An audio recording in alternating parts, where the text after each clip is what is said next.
Inicia tu día con la información más relevante, el análisis de los expertos y los comentarios de quienes forman parte de la noticia. Leonardo Curcio en Fórmula. Buenas noches, saludo con gran cariño al auditorio de Telefórmula, que en estos momentos se enlaza con los trabajos de esta emisión. Por supuesto, agradezco que nos sigan a través de la radio y nuestras plataformas de internet. Espero que tenga un día espléndido. Fíjense que, bueno, pues hay tres noticias que le quiero dar el día de hoy. Los rusos decidieron retirar sus tropas de Ucrania. La segunda es que la economía mexicana tiene perspectivas de crecimiento del 6% sostenidos en los próximos 20 años y tenemos una espléndida relación con América Latina, y esto es parte, por supuesto, de lo que constituiría los titulares de un 28 de diciembre, un día de los inocentes. La realidad es otra, no tenemos ese crecimiento esperado. Si nos va bien, terminaremos el sexenio con los mismos números con los que empezamos. Nos damos de santos de que no caiga la economía, sino que recuperemos lo que había. Lo segundo es, la guerra sigue y sigue a todo lo que da. Los rusos, a pesar de que en febrero suponían que tendrían una especie de operación militar relámpago, pues tal cosa no ocurrió, y ya en el mes de marzo estaban dando cuenta de que la resistencia de los ucranianos era tremendamente fuerte. El presidente Zelensky había pedido a Occidente, Estados Unidos y Europa, apoyo para comprar aviones, defensa antiaérea y que no le compraran más crudo a los rusos. Putin, por su parte, decía que las sanciones occidentales contra Rusia, que a lo mejor no se le esperaba en un inicio, eran equivalentes a una declaración de guerra. En varios momentos a lo largo de este año amenazó con escalar la guerra, no solo con Ucrania, sino convertirla en una guerra de mayores proporciones. Terminamos el año con un reconocimiento por parte de Rusia y por parte de Ucrania de que sus dos ejércitos están verdaderamente pues en una situación complicada para los rusos, invasores en este caso, el sostener una guerra costosísima por las sanciones, por la desmoralización de su propio ejército y por la enorme derrota política. No han tenido más apoyos que algunos países satélites a lo largo del año. Es muy difícil, a pesar de que algunos quieren ver para el otro lado, justificar una guerra de invasión. Finalmente, todo lo que eran el reconocimiento de las fronteras ucranianas, los rusos lo han roto. Y terminamos el año pues con la especulación de que Rusia podría colapsarse, el gobierno de Putin, en los próximos meses. No es un tema menor, como usted sabe. Hace unos días Zelensky estuvo en los Estados Unidos y Occidente vuelve a comprometerse con la defensa de Ucrania. Por tanto, estamos ahí ante una situación muy delicada. Y en materia de llevarnos bien con los países, bueno, pues como usted recuerda, terminamos el año con dos pausas, una la de Perú y otra la de España, debido a que el presidente pues se enojó en alguna mañanera con esos países, no le gustó alguna cuestión que ocurriera y bueno, pues recordó en el caso de España algo que viene desde el inicio de su mandato. Él mismo había dicho en el 19 que quedaba olvidado y superado, pero queda claro que nuestro presidente ni olvida ni supera los temas que lo agravian. Ahí está el 2006 gravitando un día sí y un día también en la conversación pública, y el tema de Perú, que como usted sabe tuvo una rebote inquietante cuando el gobierno peruano pidió la salida de nuestro embajador de manera pues rápida, inmediata y perentoria, cual generó una crisis diplomática que hace muchos años que no teníamos. En fin, hoy es Día de los Inocentes, así es que cuídese mucho de escuchar noticias muy positivas, a lo mejor no son verdad. Yo espero que el año próximo tenga la fortuna de contarle puras noticias positivas. Me quedo con ese ánimo, este ánimo de fin de año. Si me permite, hacemos una breve pausa, regresamos en un instante. @Leonardo Curcio, abriendo la conversación. Seguimos con la información. Vamos ahora contigo, Jenny Valencia. Adelante.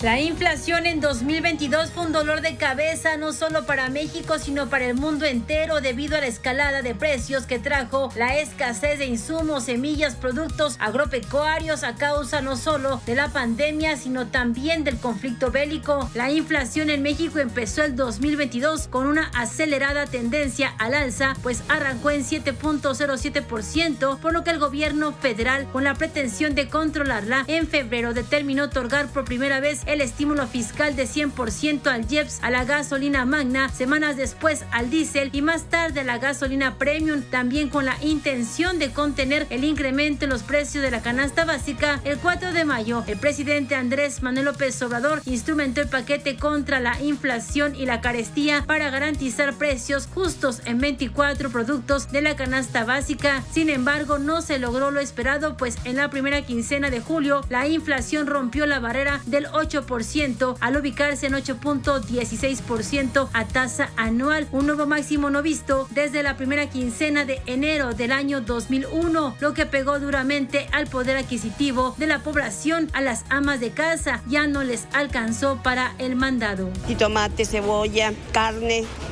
pollo, tortillas. Se ha incrementado todo esto y es en general, desde arroz, frijoles, el aceite que está elevadísimo. Diario vengo al mercado y todos los días que ya ahorita subió la papa, papel de baño, servilletas, no es 1 o 2 pesos. En la primera quincena de septiembre la inflación alcanzó un máximo de 8.76%. Para enfrentarla, el presidente López Obrador el 3 de octubre firmó el nuevo acuerdo con empresarios productores para ampliar el PASIC con el compromiso de que el precio de los 24 productos de la canasta básica se mantengan en 1,038 pesos hasta el 28 de febrero de 2023. Sin embargo, a mes y medio de su implementación, el presidente de la Alianza Nacional de Pequeños Comerciantes, Cuauhtémoc Rivera, lamentó que el PASIC 2 no haya funcionado, pues los precios seguían subiendo. En ningún estado del país se ha logrado su cometido, es decir, ofertar este grupo de alimentos, de 24 alimentos esenciales, a un costo por debajo de los 1,038 pesos. El Banco de México de forma oportuna entró en acción para hacer que la inflación descendiera, pues desde el 25 de junio de 2021 inició un aumento progresivo de la tasa de interés al pasar de 4 a 4.25%. Primero la elevó 25 puntos base, luego aumentó la magnitud a 50 puntos base y al notar la fuerza y velocidad con la que estaba aumentando la inflación, incrementó desde el mes de junio 75 puntos base la tasa de referencia y así de forma sucesiva en 4 ocasiones para ubicarla en 10%. Al notar que la inflación alcanzó su pico máximo a finales del tercer trimestre del año e iniciar un descenso por abajo del 8%, el Banco Central, pese a que continúa elevándose la tasa de interés, esta se volvió más moderada de 50 puntos base en diciembre para cerrar el año en 10.50%. La gobernadora del Banco de México, Victoria Rodríguez Ceja, anticipó que la inflación cierre el año en 8.3% y alcance la meta de 3% hasta el tercer trimestre del 2024. Así, se continúa esperando que la inflación general anual descienda a partir del cuarto trimestre de 2022, con disminuciones más marcadas a lo largo de 2023, ubicándose a niveles cercanos a 3% en el tercer trimestre de 2024. Y pese a que la Secretaría de Hacienda a partir de noviembre retiró el estímulo fiscal a la gasolina premium y disminuyó a su máximo a la magna y al diésel, la dependencia destacó que con el PASIC y el estímulo fiscal de 100% se evitó que la inflación se disparara al 13%, la tasa de interés rondara el 12% y los trabajadores perdieran 1,000 pesos al mes al tener que pagar gasolinas arriba de los 35 pesos el litro y no de los 22 pesos como ahora. Sin embargo, el SAT dejó de recaudar por aplicar el estímulo fiscal al IEPS a los combustibles más de 337.805 millones de pesos, lo que representó una caída del 80%. Para Grupo Fórmula, Jenny Valencia. Jenny, muchas gracias. Buenas noches. Seguimos con la información. ¿Sabe cuánto le agradezco que nos acompañe en estos últimos días del año? Vamos a hacer ahora un balance de los temas de seguridad, el tema que más preocupa a la gente. No hay encuesta en la cual este asunto no figure y tenemos pues múltiples vertientes para discutir el tema. Yo le agradezco mucho al presidente CACEDE, investigador de la UNAM, un gran amigo de este espacio, Raúl Benítez, que hoy converse con nosotros. Raúl, buenas noches. Buenas noches, Leonardo. Un saludo a toda la audiencia. Pues, por favor, te pido que comentes con el auditorio tu valoración sobre los temas, en este caso jurídicos. Empecemos por ahí. El presidente decidió en este año que termina fracturar el consenso que llevó a la construcción de la Guardia Nacional, pedir que regresara a la órbita de la defensa y, por otro lado, una ampliación de un transitorio para que hasta el 28 las cosas se quedan como están. Toda la, digamos, valoración legislativa y todo el debate jurídico tiene múltiples implicaciones, incluso en las relaciones cívico-militares, tema en el cual tú eres experto, Raúl. ¿Cuál es tu lectura? Bueno, Leonardo, son dos temas principales los que soltó el presidente para discusión parlamentaria. El tema de la prolongación hacia el 2028, yo no le veo tanto problema, ahí no había mucha discusión. Era lógico que si la situación de seguridad se estaba deteriorando en muchos estados del país, entre ellos Jalisco, Guanajuato, por la acción del cártel de Jalisco, el cártel de Jalisco llega a sustituir a la familia michoacana que está ya en desbandada, entonces era muy lógico que se planteara una continuación de su presencia. Entonces, esto no generó debate. Lo que generó debate es, como tú dices, la ruptura del consenso de mayo del 19, de que la Guardia Nacional iba a ser una instancia subordinada a autoridades civiles en la Secretaría de Seguridad y Protección Ciudadana Federal, y eso es lo que está cambiando el rumbo de los acontecimientos, porque exactamente nunca dieron las causas o el diagnóstico de por qué ese cambio de tal magnitud. Lo único es que se supone que la Secretaría de Seguridad y Protección Ciudadana es una Secretaría de Estado y tiene que tener brazo operativo. Las Secretarías de Estado están para operar. La CEP opera maestros, Comunicaciones construye carreteras y todo eso, ¿no? Entonces, esto manda a la Sedena una labor de seguridad pública que se había consensuado que fuera civil. Y entonces, el 1 de diciembre ya administrativamente la Guardia se va a mover en la esfera de la Sedena y no se sabe, para empezar, qué va a pasar con este paquete de empleados civiles que no son militares, pero que son muy importantes para la Guardia Nacional, sobre todo, por ejemplo, ciberpolicía, muchas mujeres policías que estaban ahí reclutadas para los temas de género. Ciertamente los militares pues no gustan en las calles al sector femenil. Te pongo un ejemplo, ¿no? En Ciudad de Nezahualcóyotl, que es una ciudad de mujeres durante el día, porque los trabajadores se van a sus labores, se quedan prácticamente las mujeres dominando la ciudad y digamos, las visitas de la Guardia Nacional cuando hacen patrullajes no son bien vistas, porque además van muy uniformados, con muchas armas y todo, y han pedido al alcalde de Nezahualcóyotl que por favor no vayan así, que se asustan, que no bajen de los transportes, todo eso. Entonces ese es un sector, las mujeres, la ciberpolicía, las labores de inteligencia que hacían muchos civiles, que eran labores de gabinete ahí en el centro comando que tienen en Constituyentes, pues no se sabe cómo van a quedar porque la Sedena no puede contratar civiles en sus estatutos. Puede contratar civiles temporales para dar una clasecita en un colegio, para cosas especiales, pero no de forma permanente como personal. Tienen que seguir la carrera militar. Ya ciertamente la Guardia Nacional tiene grados diferentes a los de la Sedena, como tiene la Fuerza Aérea, como tiene la Marina, y esos se van a respetar, pero vamos a ver qué pasa con esta mutación y tiene que ver también con los acuerdos que tiene la Guardia Nacional con los gobiernos municipales y estatales, porque ahora los tiene que hacer la Sedena, ¿no? Y esto es un problema. Oye, pues sí lo es. Hay otros asuntos que tienen que ver con la estrategia general de este gobierno, que bueno, pues ya tiene 4 años en el poder. Y bueno, pues mucha gente se pregunta, ¿debe haber o debe notarse ya una inflexión en el número de determinados crímenes? La incidencia delictiva se mantiene más o menos en los mismos niveles que al inicio del sexenio. En algunos casos tenemos caídas en el secuestro, en determinados robos, los homicidios, que es quizá el que más atención genera, mi querido Raúl, seguimos en torno a 2,600 al mes. En fin, se puede hacer una valoración numérica a partir de la incidencia delictiva, de los distintos delitos que se cometen en el país, de si está dando resultados o no. Las encuestas indican que la gente le está pidiendo al presidente que reconsidere, que retoque. No sé muy bien si hay precisión en qué habría que hacer, pero tú eres el experto. ¿Cómo ves las cosas? Bueno, mira, un problema es la devaluación semántica y política presupuestal de las policías municipales del país. Y eso explica el índice de secuestros y la impunidad que existe en muchos pequeños pueblos, zonas rurales, por ejemplo, en Guerrero, pues está totalmente fuera de control la seguridad pública. En favor de los militares, el discurso dice, las policías no sirven para nada, los militares solo son los que resuelven, pero los militares no conocen los pueblos. Los militares patrullan calles principales, pero no se adentran en las colonias.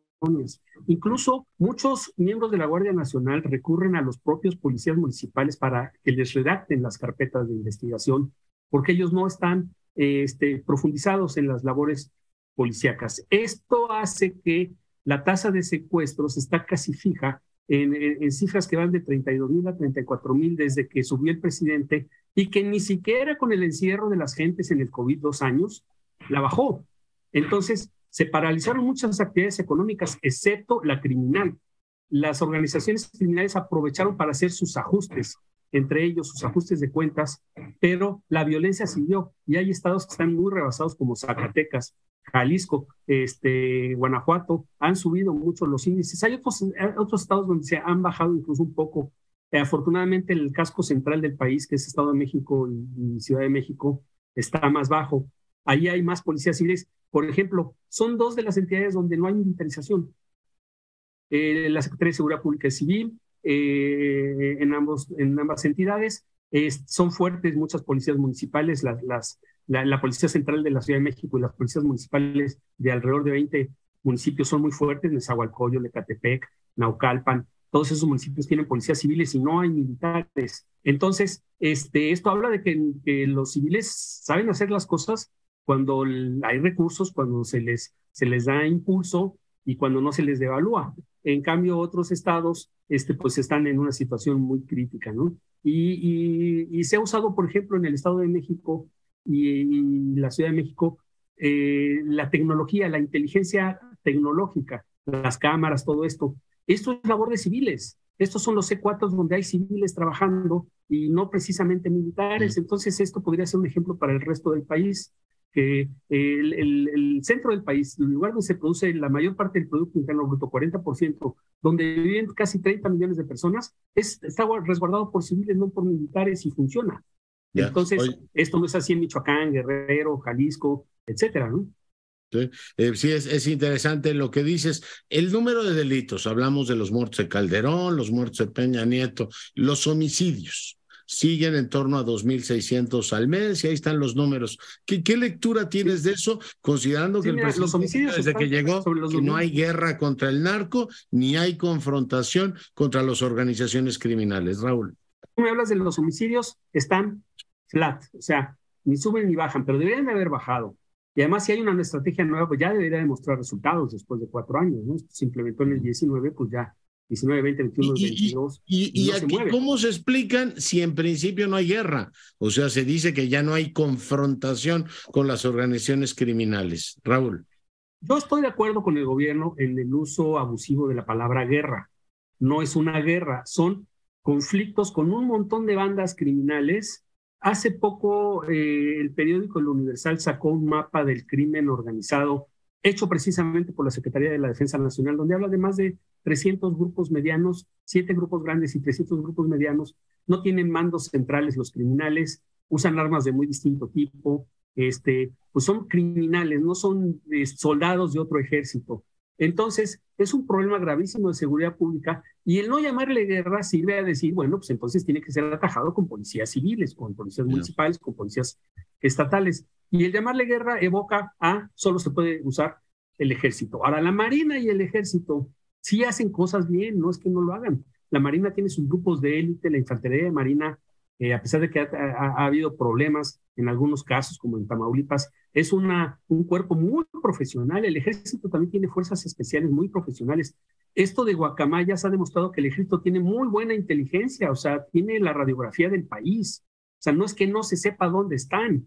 El tema es que no hay la suficiente capacidad operativa para poder detenerlos, ponerlos a disposición de los ministerios públicos, porque hay una incompatibilidad entre la justicia, que es justicia civil, que no es bélica, no hay toques de queda ni nada por el estilo, falta de profesionalidad de los ministerios públicos, mucha impunidad en el sistema judicial y entonces aparece la famosa puerta giratoria. Un militar, un policía municipal, un marino detienen a alguien, entra a un ministerio público y sale dentro de 3 días porque las carpetas están mal escritas, no hay una investigación detrás, no hay pruebas contundentes. Y entonces los criminales entran y salen de las cárceles, pues como Pedro por su casa cuando van a visitar a su mamá, ¿no?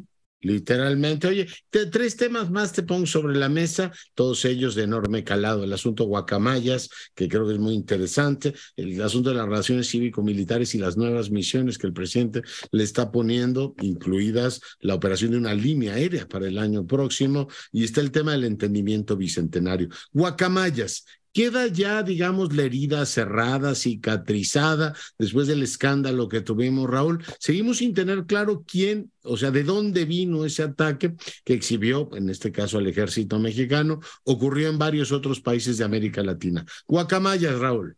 Guacamayas se va a saber quién es. así como el Departamento de Estado supo finalmente quién era Julian Assange, eso se va a saber. Yo estoy casi seguro que no son mexicanos, dan la impresión que son colombianos o centroamericanos, Chilenos, ¿no? pero que chilenos, no sé, por las palabras que usaron en sus comunicados, y esas son palabras sudamericanas, se va a saber quiénes son. Los propósitos, es muy difícil saber por qué atacaron al ejército, porque se supone que son defensores del medio ambiente, entonces como que no hay congruencia, nacieron como defensores del medio ambiente y ahí viene el nombre de ellos, pero las heridas del ejército no están cerradas porque todavía la dotación de documentos que se desclasifican es lenta y pueden brincar cosas delicadas que nadie sabe que pueden ser. Entonces dependerá de mucho de lo que salga a la luz pública, de los que están investigando las bases de datos de guacamayas, que parece más difícil de lo que parecía al principio. Hay equipos de investigación que lo están haciendo. Pues brincarán cosas que a lo mejor son desagradables para el ejército, porque además hay que tener en cuenta que infiltraron bases de datos del ejército, de la Sedena, pero no de la Marina, no del CNI, no de la Secretaría de Seguridad Pública, ni de ninguna instancia local. Entonces el afectado aquí principalmente es la Secretaría de la Defensa. Hasta el momento no han sacado nada que sea así tremendamente escandaloso. Solo han demostrado que el ejército tiene mucha inteligencia, pero hasta además, o sea, espían a todos. Espían a intelectuales, espían a quien no deben de espiar, políticos, etcétera. Pero la parte de la inteligencia criminal, estos mapas que han sacado de la distribución del crimen, está muy bien hecha. Es quiere decir que tienen profesionales de la inteligencia demostrado por los guacamayas. Esto no se sabía. No. Y esto pues ya se hace público. Algunos elementos. Ahora, para las relaciones cívico-militares, Leonardo, pues el ejército... Ese tema, incluida la posibilidad de que tengan operando Mexicana una línea aérea este año. Bueno, por lo menos así lo formuló el presidente. Pues tienen que usar una línea aérea, puede ser, no sé, Interjet o Mexicana, porque ya tienen los permisos de aterrizajes, despegues, franquicias, un montón de cosas legales que es muy difícil que las obtengas si van a fundar una línea nueva. El tema es qué tiene que estar haciendo una instancia gubernamental, en este caso militar, las dos cosas, y gubernamental y militar, administrando una línea aérea de esa naturaleza. Esto es en todo el mundo, pues son instancias civiles, y en el mundo democrático, pues son instancias privadas. En el mundo no democrático, pues sí hay muchas líneas aéreas de gobierno, pero en el mundo liberal, democrático, de economía de mercado, esto es espacio para los privados. Entonces, el ejército no se sabe si va a abrir su línea aérea haciendo competencia desleal, si lo van a usar desde Santa Lucía con rutas especiales, si van a volar el famoso avión 787 que está ahí parado, que pues valdría la pena que ya lo reactivaran. Yo pensé que lo iban a reactivar cuando lo de Ucrania para llevar cosas, porque es un avión que tiene una capacidad tremenda para cargar, pero no, ni siquiera lo usaron para ayuda humanitaria. Entonces, esos son problemas. Pero no es correcto en una economía de mercado, en un país liberal, que haya competencia desleal, como la hay en el tema de las construcciones de refinerías, de líneas de tren y todo eso. Porque si es competencia desleal... Hoteles, y eso afecta, ¿no? Del Tren Maya y la línea aérea, que son las que han generado más, en este caso, controversia, fuera pues de lo que son las misiones constitucionales del ejército. Finalmente, Raúl, agradeciéndote muchísimo el tiempo, el entendimiento bicentenario. El gobierno está como muy contento con ese documento. Hace unos días el canciller escribió un artículo diciendo que lo más señalado de los 200 años de la relación México-Estados Unidos es que ahora tenemos un entendimiento bicentenario para los asuntos de seguridad. ¿Qué lectura tienes tú de ese digamos, entramado? En este caso, es un documento que no ha pasado por el legislativo, es un entendimiento entre los dos gobiernos, Raúl. Yo no creo que ese encuentro bicentenario y muchos acuerdos que hay detrás de él sean cuestionados por el Poder Legislativo, porque en el Poder Legislativo está el Partido de Acción Nacional y el Partido de Revolución Institucional, que abrieron la puerta a muchos entendimientos con Estados Unidos similares, sobre todo los de ayuda militar, cooperaciones en inteligencia, cooperación antidrogas. Todo eso pues no lo hizo el gobierno de Andrés Manuel López Obrador. Es una herencia, creo yo, positiva, porque si los criminales son transnacionales, pues hay que tener acuerdos transnacionales para combatirlos. Y si están en Estados Unidos, porque ahí es donde se venden la mayoría de las drogas que venden los criminales mexicanos, pues hay que tener un arreglo con Estados Unidos en lo financiero, en lo judicial, en lo de las extradiciones. Todo eso es correcto. es positivo para el país. Y yo creo que ya no va a haber cambios en ese aspecto. Lo que hay cambios son, por ejemplo, hay conflictos con lo de las armas, hay conflictos con el tema DEA, que el ejército pues no puede ver a la DEA ni en pintura por el tema del escándalo con el general Cienfuegos. Hace unos días el artículo del Washington Post sobre el Águila, ¿no? Un aliado de los Estados Unidos y todos los problemas que hay en ese frente, Raúl. En ese frente pues hay problemas, pero también hay convergencias.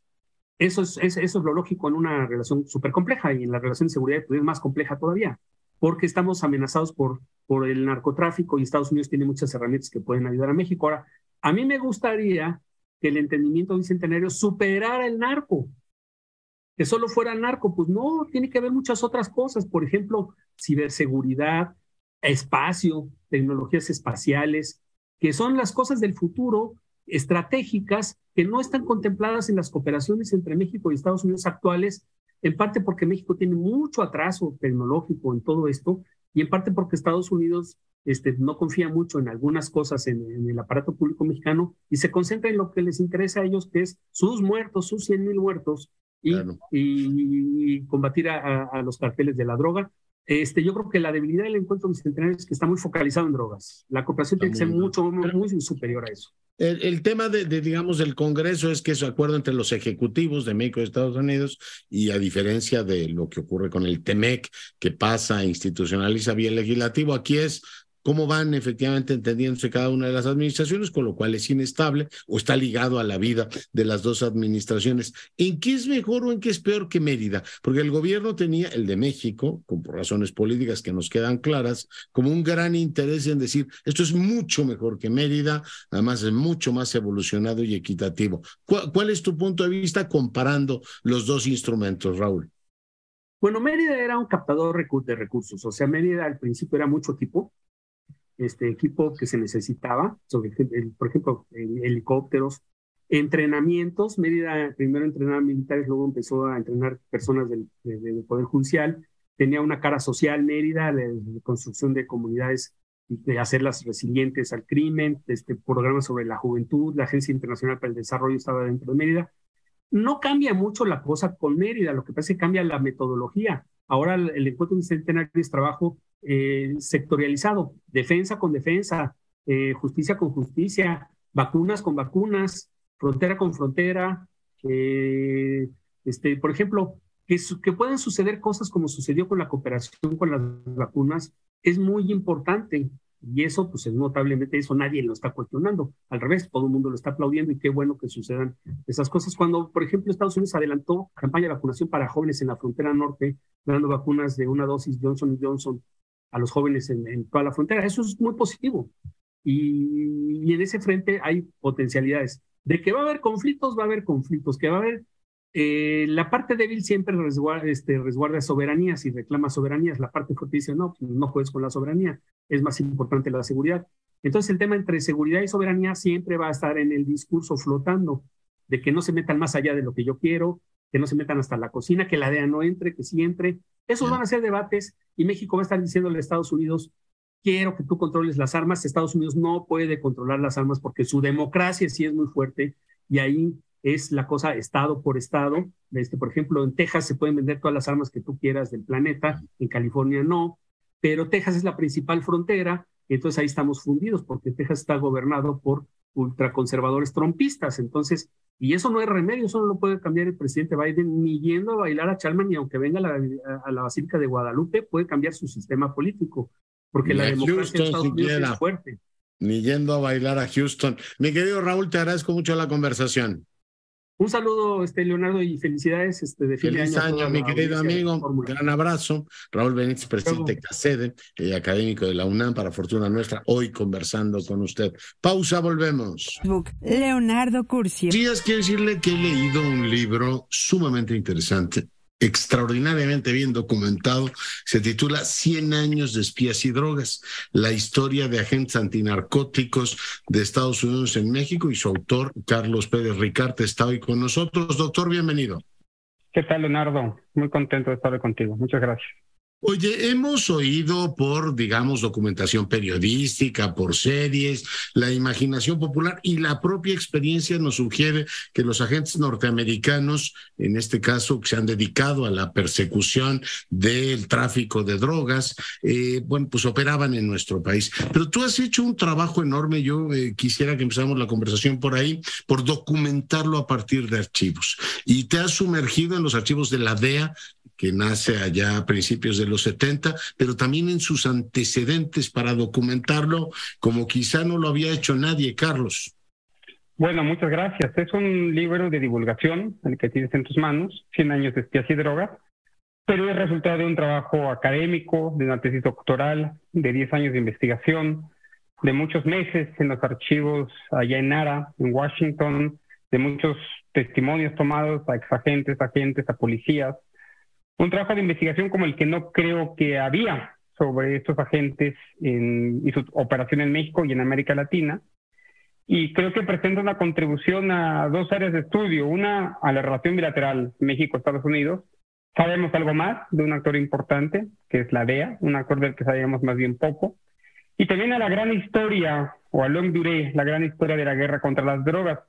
Una historia que nosotros echábamos, que empezaba en los años 70, en los años 80, y que yo demuestro que tiene más de un siglo. La misma idea de guerra contra las drogas tiene por lo menos 100 años, y en ese libro yo rastreo esta gran historia de 100 años de drogas y espías, que son 100 años de guerra contra las drogas y de injerencia de operaciones de agentes antinarcóticos en nuestro territorio.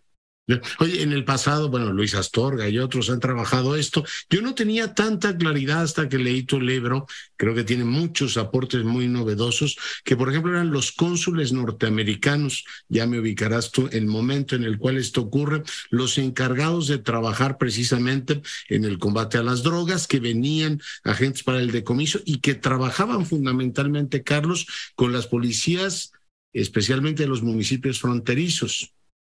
Así es, lo que rastreo es que en realidad la profesionalización de los agentes comienza tarde, por ahí de los años 50, de los años 60, y hasta ese momento eran los cónsules diplomáticos, en algunos casos funcionarios del Departamento del Tesoro, que además de hacer o investigar temas de drogas, hacían otro tipo de cosas.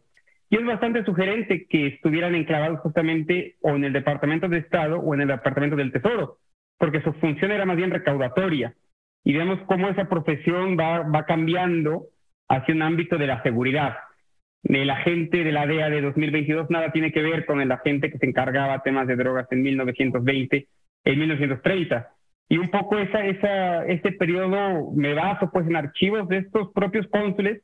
Está ahí narrado que iban a los tuburios de ciudades como Tijuana, como Mexicali, a ver cómo era y cómo funcionaban las redes, sobre todo de chinos, que empezaban a traficar opio crudo del norte de México al sur de Estados Unidos. Una frontera que por demás era porosa, sigue siendo porosa, pero lo era mucho más hace un siglo. El opio crudo era inicialmente de chinos, pero se va dando efectivamente también un trabajo en materia de erradicación, donde se daba, por supuesto, yo me imagino, Carlos, que igual que, por ejemplo, Sergio Aguaya ha documentado el tipo de relación que había con el FBI para todos los asuntos de contrainteligencia, o este libro importante sobre nuestro hombre en México, la forma en que la CIA trabajaba con el gobierno mexicano, es decir, todo el mundo daba por hecho que recibíamos el apoyo del gobierno norteamericano para estos temas de erradicación, y usaban en algunos casos, yo esto no lo sabía, pues uniformes de la Armada Mexicana o de corporaciones policíacas de nuestro país, Carlos. Sí, lo que rastreo ya lo había hecho de alguna forma Luis Astorga, lo había hecho de su modo también Sergio Aguayo, pero es que las primeras campañas de erradicación de cultivos de amapola y marihuana en nuestro país datan de 1938. Desde 1938 había agentes del Departamento del Tesoro, la DEA no existía, pero ya existían agencias que le predecerían, y estos agentes mandaban, operaban. Tenemos sus diarios, que es una fuente de información importantísima. Tenemos los diarios en los que van describiendo cómo operaban, cómo mandaban, cómo ofrecían suplementos salariales a los soldados mexicanos. Y eso un poco, entre otras cosas, lo que nos demuestra es que, voy a utilizar el concepto, la militarización de la guerra contra las drogas y la intervención del ejército no es solamente de Operación Cóndor a finales de los años 70, como se había fechado, sino que en realidad puede encontrarse y cifrarse ya en la tardía década de 1930. En sí, creo que la labor del historiador o del científico social es detectar rupturas y continuidades, ¿no? Y este libro es un intento justo por encontrar qué tanto es nuevo hoy, qué tanto es nuevo y qué tanto no lo es. Empiezo el libro, te habrás dado cuenta, con la última operación, la última vez que atrapan al Chapo Guzmán por ahí de 2014, siendo un agente de la DEA vestido de la Marina que lo hace, ¿no? Y eso luego lo intento yuxtaponer con la década de los 30, en donde veo a los agentes mandando en las campañas de erradicación. En realidad no hay nada nuevo bajo el sol. Ya. No, pero los historiadores nos ponen efectivamente, como tú dices, que hay variaciones, que hay matices que vale la pena conocer. ¿Cómo va cambiando, cómo te explicas la prioridad de los norteamericanos respecto a este tema? ¿Tú recuerdas, pues desde el modelo el paradigma de la prohibición, después en los 30 hay digamos, intento México de endurecer, luego en los 80 tenemos ya una posición muy dura, bueno, desde finales de los 70 una posición muy dura, pero ¿cómo va cambiando la preocupación norteamericana con el tema de la producción y distribución de droga en México, Carlos? Yo ubico 3 momentos centrales. Esto va a parecer muy lejano para el auditorio, pero uno es 1947, un momento en que a Miguel Alemán claramente le dicen: tú tienes que comenzar a erradicar, tú tienes que comenzar a hacerte cargo del opio que estaba cultivando. Inmediatamente después de la Segunda Guerra Mundial. Exactamente. En 1947 viene la presión ante lo que iba a hacer después la ONU, viene la primera presión y dice: aquí tú tienes que empezar a erradicar y te voy a apoyar también, te voy a dar helicópteros, te voy a dar armas para que lo hagas. Pero déjame preguntarte ahí, porque creo que es muy útil para todos entenderlo. ¿Es el lobby prohibicionista que desde principios de siglo quería que en la ONU estuviera presente eso, o tenían preocupaciones ya de seguridad en forma, digamos, de que la musculatura de las organizaciones criminales mexicanas crecía o se fortalecía, Carlos? Viene la misma presión de lo que era la Liga de las Naciones, que era, digamos, la institución anterior a la ONU, tienes razón. Y luego ya hay también un tema de seguridad. De hecho, 1947 también es un año clave porque es el momento en que entra la PGR a hacerse cargo del tema de drogas. Antes lo hacía, esto poca gente lo sabe, pero lo que hoy es la Secretaría de Salud, Secretaría de Asistencia en este momento, que era la Policía de Narcóticos, estaba enclavada pues en una institución de salud. A partir de 1947 comienza a ser la PGR. Es un año clave, hay presión estadounidense para que México tome más desde el punto de vista de la seguridad el tema de las drogas. Muy poco estudiado, por cierto, en la relación bilateral ese año, que me parece esencial.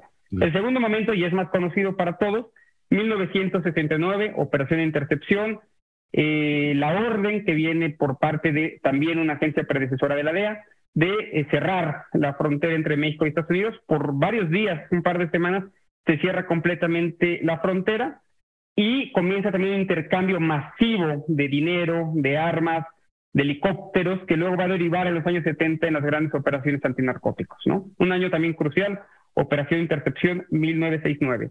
Y el tercer momento, ese sí, ya de actualidad, yo diría, 1985, el asesinato del agente Enrique Camarena, el asesinato que lo cambia todo por 2 razones. Una, porque es el primer agente de la DEA asesinado fuera de Estados Unidos, sucede que es en México, se crea un gran mito alrededor de ello, pero que además está en el marco de la emergencia del mercado de cocaína, ¿no? Entonces el mercado de cocaína cambia también radicalmente la relevancia que va a tener México y la relevancia que va a tener el tema de drogas en la relación bilateral.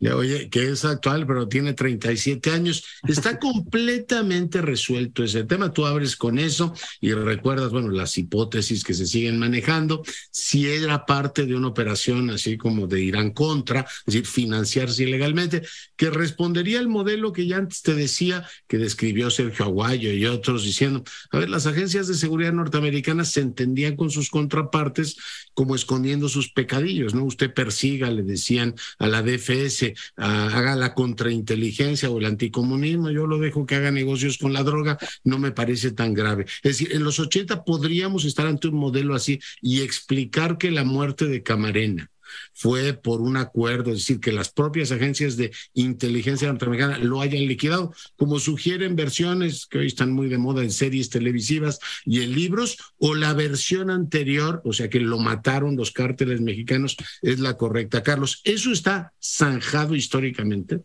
Voy a dejárselo a los lectores y a las lectoras del libro que lo descubran, lo voy a intentar vender acá.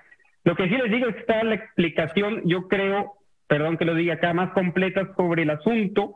Me leí absolutamente todo lo que hay sobre el asunto Camarena, leí todos los archivos que había, hablé con quien pude hablar, y en el libro lo que voy haciendo es narrando cada una de las hipótesis, incluyendo la de la posible injerencia de la CIA en el asesinato de Camarena. Les adelanto, yo creo que no es así, yo creo que está basado, digamos, en testimonios y una serie de eventos que me parecen inverosímiles, y de ningún modo creo que haya sido así. La verdad es que yo lo que les propongo aquí es al lector serio, al lector que quiere ver grises, al lector que está dispuesto a encontrarse también en este libro, no tanto respuestas, sino preguntas, por lo menos las pistas de la verdadera historia. Para mí es un caso zanjado. No es un libro sensacionalista. Inicié así diciendo, es un libro de un enorme rigor y que nos dice mucho. Tú eliges algunos de los agentes, son arquetipos de los agentes. Yo he visto a Héctor Berreyes en un montón de declaraciones en televisión, digo, yo no sé si le creería ese personaje o no. En fin, hay ahí el propio Camarena, etcétera. ¿Son arquetipos los que has elegido? Elegí 5 agentes que me parece cada uno, además de contar una historia personal, cuenta algo más grande. Elegí, por ejemplo, el caso de Joe Arpaio. Joe Arpaio, este infame alcalde del sur de Arizona, que luego fue candidato republicano, fue agente de la DEA en los años 60. Narro su historia y lo intento vincular con el tema de la migración, intento hacer algunos paralelismos entre la política migratoria de Estados Unidos y la política de narcóticos. Narro, por supuesto, el caso de Camarena, que funciona como punto de fuga para todo el libro. Y el de Bereles, que es un mentiroso profesional, un tipo que espero no haberlo plasmado en el libro, me cae particularmente mal. Un mentiroso que construye una historia, que se inventa, digamos, una operación, la operación Leyenda. Pero pude haber hecho 10 o 15 casos más. La verdad es que la editorial ya me impidió continuar escribiendo y continuar haciendo estas historias, pero espero que en un futuro libro pueda seguir, digamos, describiendo estos arquetipos, que insisto, son casos que intentan mostrar algo más que la propia historia de estos agentes. Ya. Oye, para terminar, la relación con la DEA, ¿cómo la ves? En estos tiempos, el gobierno mexicano ha reaccionado muy duramente al tema de Cienfuegos, cambiaron la ley de seguridad nacional, en teoría para ficharlos mejor, pero podríamos seguir, o podríamos suponer, es verosímil suponer que seguimos haciendo negocios como siempre, decir, bueno, ustedes actúen, pero que no se note demasiado, decir, hay que hacerlo discretamente para que siga ocurriendo, ¿no? En fin, ¿cuál es tu opinión, cuál es tu valoración del papel de la DEA en estos momentos? En la matriz inexorable de la simetría que existe entre México y Estados Unidos y con la relación bilateral que tenemos, es imposible pensar que no va a haber operaciones de la DEA en territorio mexicano. Cambian las formas, cambian los modos, pero sin duda siguen y seguirán operando. Probablemente, para hacer un paralelismo histórico, estamos en un lugar muy parecido a 1993-1994. ¡Qué paradoja!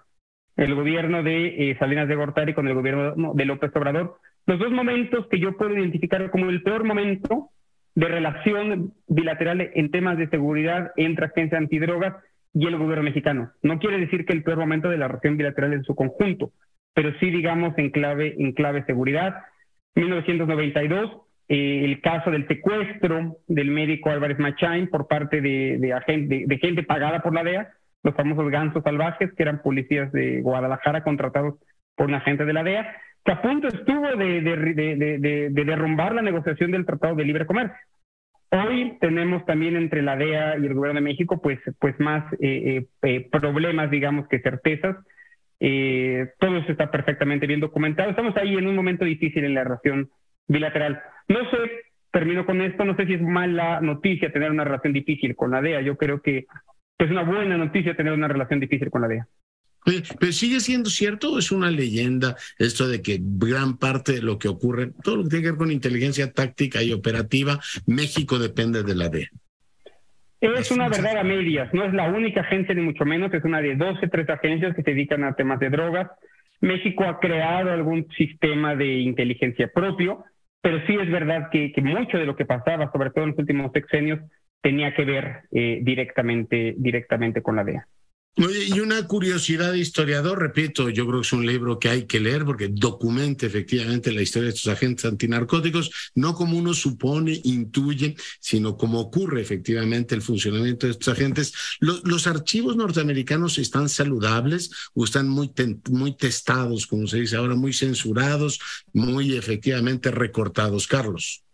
Los archivos estadounidenses son una magnífica fuente de información, no solamente para el tema de seguridad y para el tema de drogas, sino para, creo, tratar una nueva historia contemporánea, para, digamos, dar un giro historiográfico a cómo vemos la historia contemporánea en nuestro país.